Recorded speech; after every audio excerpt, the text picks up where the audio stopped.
Yeah, the problem I was having when this error code came on was hard start. It would crank, but it was hard to keep. It would just try to cut back off, but keep running. So if you're having that problem and you got this error code, that sensor is definitely it. But that was the problem I was having. I think it says there were a couple of other symptoms, but that was the one I was having, the trouble I was having.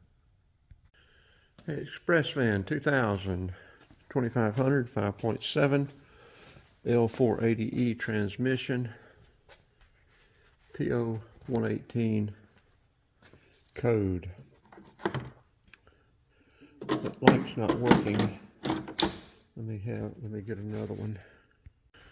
A PO118 code is the temperature sensor high circuit voltage, something other. Okay, and I didn't know anything about this stuff, so I was thinking I was going to have to replace the temperature sensor over here in the head.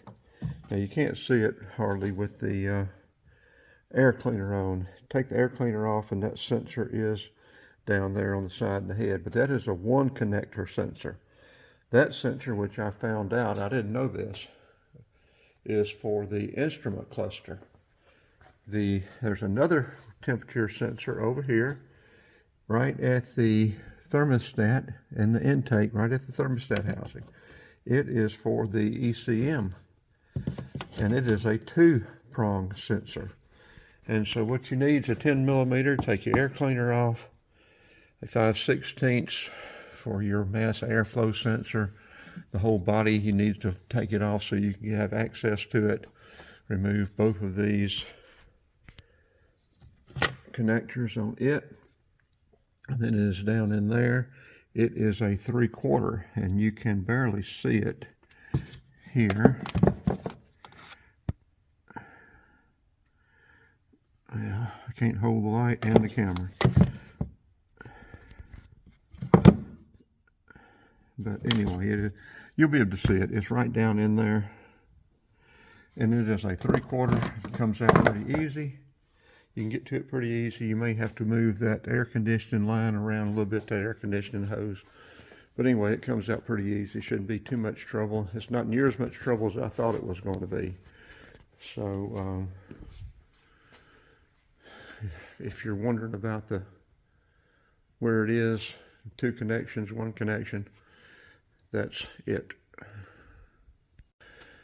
Yeah, we're about to pull the 97 XJ in here and put front brake pads on it. I think we'll probably change the transmission fluid as well. If we were to get really energetic, we'd bring the 95 in here, change the transmission fluid and filter in it. But I don't think we're going to be that energetic. I think we get these brakes on the Cherokee is probably going to be it for today. We could put the back door on too, but brakes and transmission fluid are probably going to be it today. Shop Cat says, let's get to work. Oh, one more thing. You will either need to drain some water out of the radiator or either be quick when you take that sensor out, because water's going to come out of that intake, more than likely. I was lucky. Mine didn't have any water down to that level, so I did not have to be quick and lose the water. And then I just added water to the overflow, or to the overflow tank when I got finished.